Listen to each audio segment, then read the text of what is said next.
సత్యభామ చంద్రమతి పాత్రలు ధరించి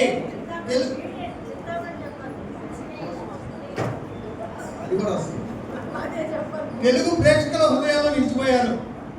ధృతరాష్ట్ర కౌగిలి నాటికలోని అలివేలు పాత్ర ధరించారు.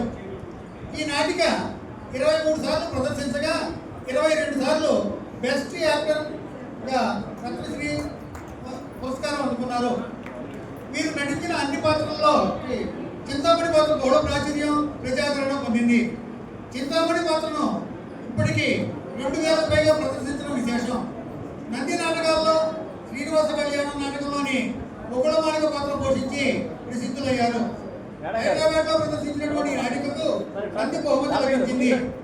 ఇప్పటికీ వందల మంది సన్మానాలు పురస్కారాలు అందుకున్నటువంటి రత్నశ్రీ గారికి ఆంధ్ర నాట్య మయూరి నాటక నట శిరోమణి బిరుదులు దక్కాయి.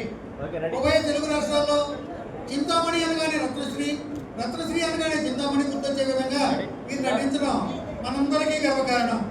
ఈరోజు ఆంధ్ర పద్మశ్రీగా పిలువబడే పట్టాభి అవార్డును అందుకోవడం మాకందరికీ కూడా ఆనందదాయకంగా ఉంది.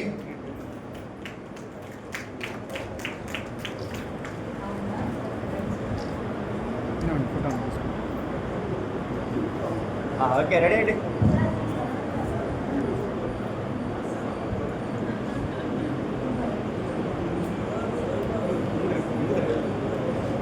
ఓకే, రెడీ అండి.